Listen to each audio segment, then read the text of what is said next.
Baik, setelah sebelumnya teman-teman sudah menyaksikan video tentang pengaturan penggunaan mouse, penggunaan dasar mouse pada AutoCAD. Berikutnya kita udah mau mulai nih menggambar di AutoCAD. Tapi apakah ketika kita menggambar di AutoCAD kita langsung menggambar begitu saja?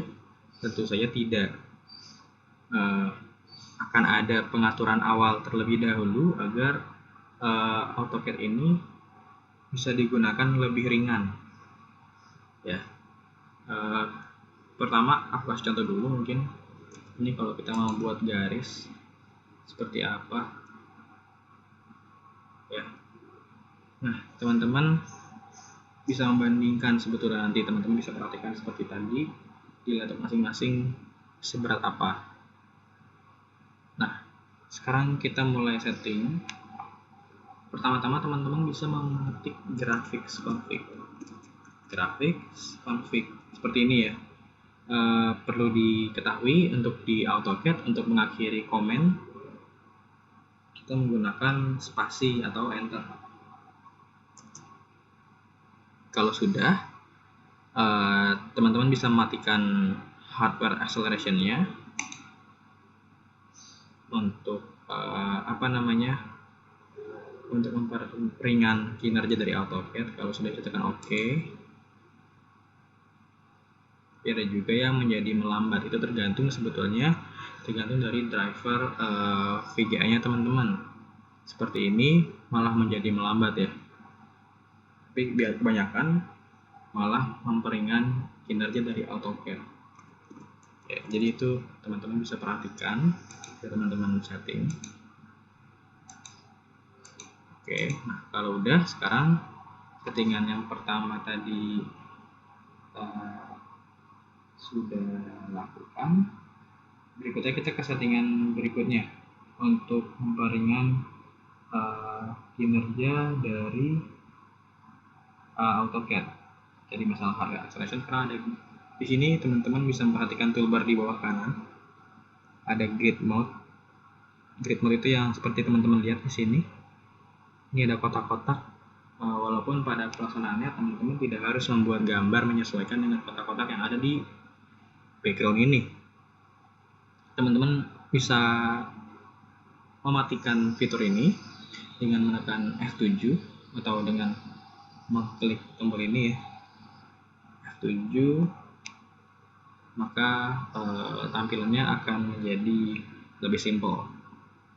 Lalu berikutnya di sini ada snap mode, juga teman-teman bisa mematikan ini karena dia akan sama seperti grid mode tadi, memperlambat kita ketika menggambar.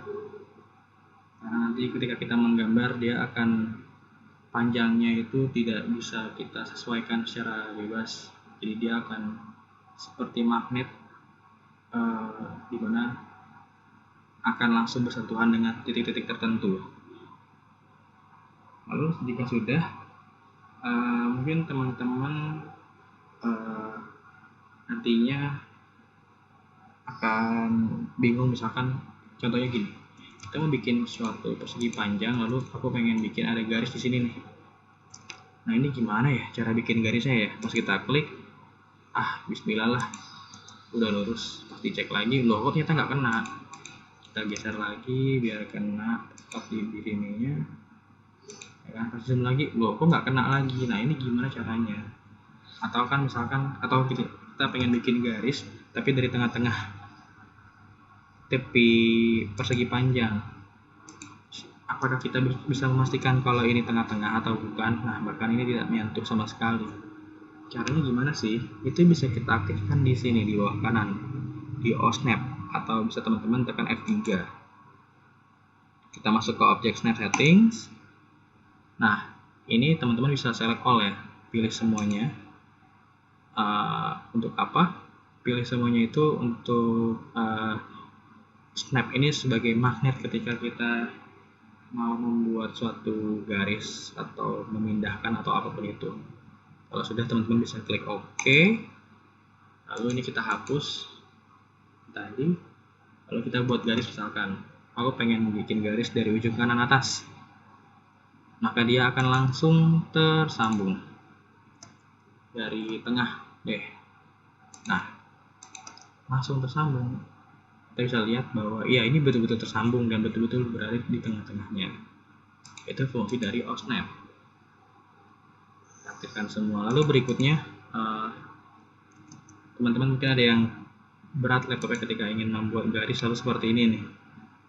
Dia harus memvisualisasikan dulu berapa derajat, berapa panjangnya. Kalau laptop teman-teman ringan, tidak apa-apa jika tidak diubah settingannya. Tapi kalau misalkan mau settingannya diubah, bisa kembali ke menu tadi, OSNAP, lalu pilih Object Snap Settings, masuk ke Dynamic Input. Teman-teman bisa matiin di bagian ini nih, Enable Dimension Input where possible. Kalau sudah, bisa diklik OK. Maka nanti akan menjadi seperti ini. Tapi semoga ini nggak membingungkan teman-teman, karena tetap di box ini kita tetap akan diminta panjangnya berapa, sudutnya berapa ya. Walaupun yang tidak ada hanya visualisasinya aja. Oke. Nah, setelah itu sekarang kita ada satu fitur lagi yang harus teman-teman siapin, yaitu adalah biar file teman-teman itu nggak hilang.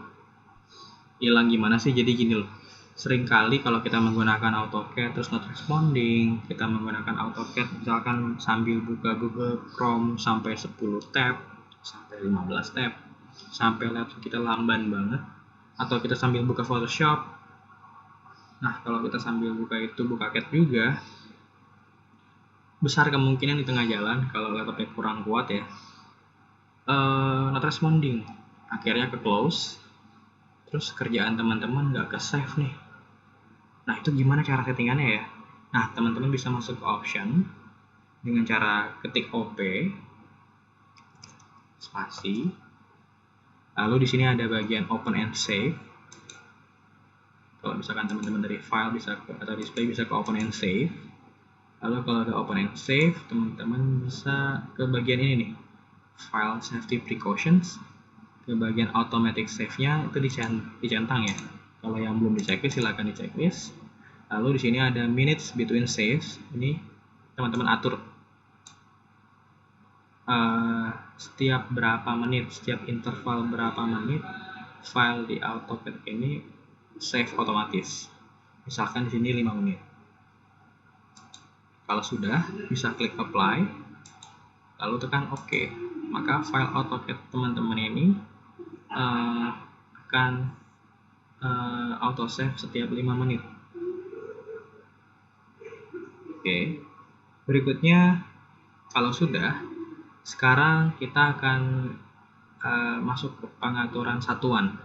Kalau dalam AutoCAD, ini sebisa mungkin teman-teman menyeting satuan yang akan digunakan di awal dan tidak diubah. Oke, terus seperti apa contohnya? Kita bisa ketik UN atau units, satuan adalah units, UN. Nah, di sini ada beberapa settingan yang bisa kita ubah. Ada beberapa settingan. Contohnya misalkan yang pertama ada precision di desimal. Ini sebetulnya tidak terlalu ngefek, ini lebih ke ketelitian. Mau dibuat sampai berapa angka di belakang koma, katakanlah kita ubah 0,00 dan nanti di tengah jalan pun kita juga bisa mengubah jadi berapa angka di belakang koma sebetulnya. Namun yang paling penting adalah ini ya, insertion scale. Di unit scale-nya itu berapa? Ada banyak. Kalau bisa kita menggunakan antara milimeter dengan sentimeter. Dan perlu dipahami bahwa ketika kita sudah menggunakan satu satuan ini, katakanlah milimeter, maka sepanjang kita menggambar, misalkan kita dari ini satuannya milimeter ya, terus kita ingin menggambar dinding yang kita ketahui dinding lebarnya 15 cm. Nah, lalu nanti kita akan membuat dinding tapi lebarnya dengan angka 15. Padahal ini milimeter. Nah, berarti orientasi kita harus selalu milimeter, berarti kita harus ketik 150. Maka dari itu, dan milimeter ini biasanya banyak digunakan oleh teman-teman teknik mesin karena ketelitiannya kecil ya. Kalau kita biasanya menggunakan teknik sipil biasanya menggunakan sentimeter, maka bisa kita ubah menjadi sentimeter. Setelah ini sampai gambar itu selesai, teman-teman sebisa mungkin tidak mengubahnya agar tidak bingung. Kalau sudah, kita bisa klik OK. Nah, setelah kita mengatur satuan unit, kita masuk ke pengaturan yang lain. Itu adalah kalau teman-teman bikin garis ya. Jadi kalau di AutoCAD itu biasanya akan ada perbedaan gambar antara gambar yang ada di tampilan laptop teman-teman sama gambar yang sudah di print atau dibuat PDF. Contohnya seperti ini, kita akan buat 5 garis dengan ketebalan yang berbeda-beda. Tekanlah yang pertama 1 mm,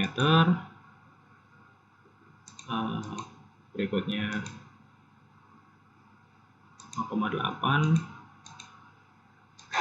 ada juga 0,6, 0,4, lalu 0,09. Nah, ini beda-beda semua kan, teman-teman bisa lihat garis kanan ini ada 1 mm, tapi kok kenapa gambarnya itu sama aja ya? Jadi takutnya ketika kita buat PDF, wah ternyata dia itu ketebelan atau gimana, atau kita nggak bisa ngolah. Teman-teman bisa setting dengan cara ketik LW, line weight, tekan spasi, lalu centang bagian display line weight-nya. Kalau sudah, klik OK. Nah, maka gambar-gambar yang tadi garisnya akan terlihat perbedaannya. Oke, begitu juga dengan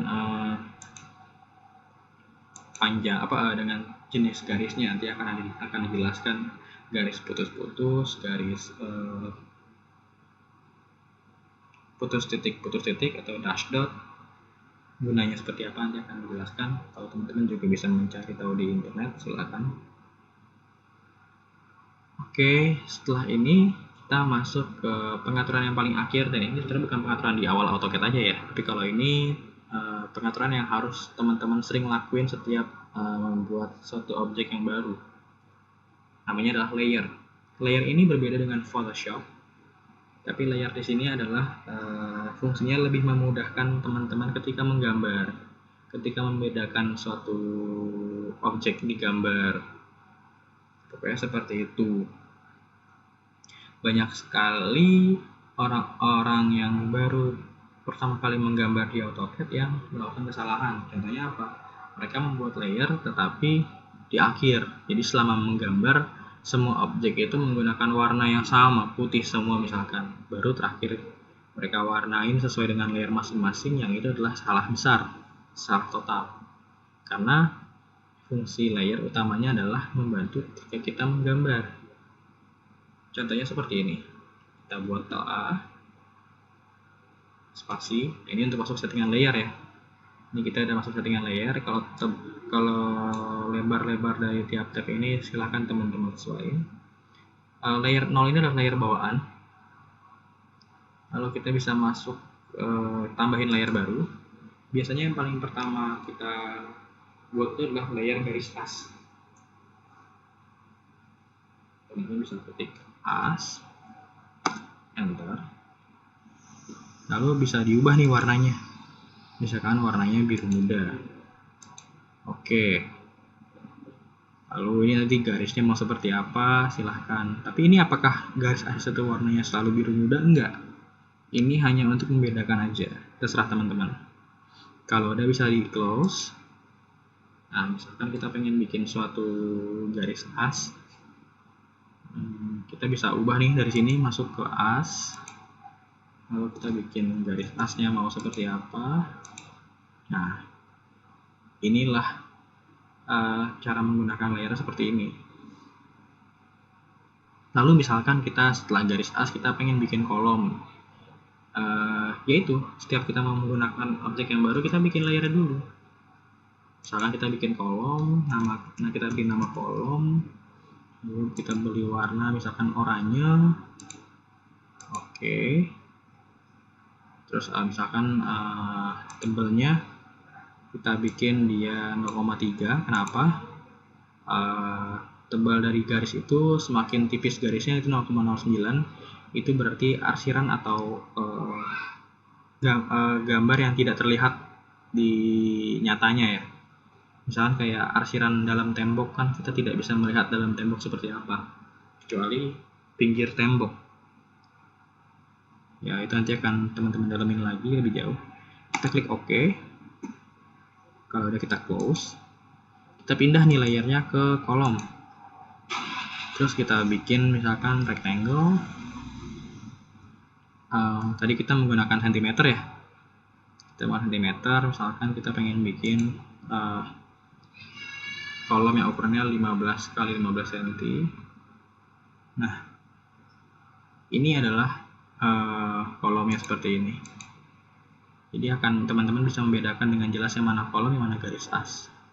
Dan ini akan teman-teman isi secara kontinu layer ini. Oke, segitu dulu settingan awal dari AutoCAD. Berikutnya kita akan masuk ke pelajaran mengenai komen-komen dasar yang ada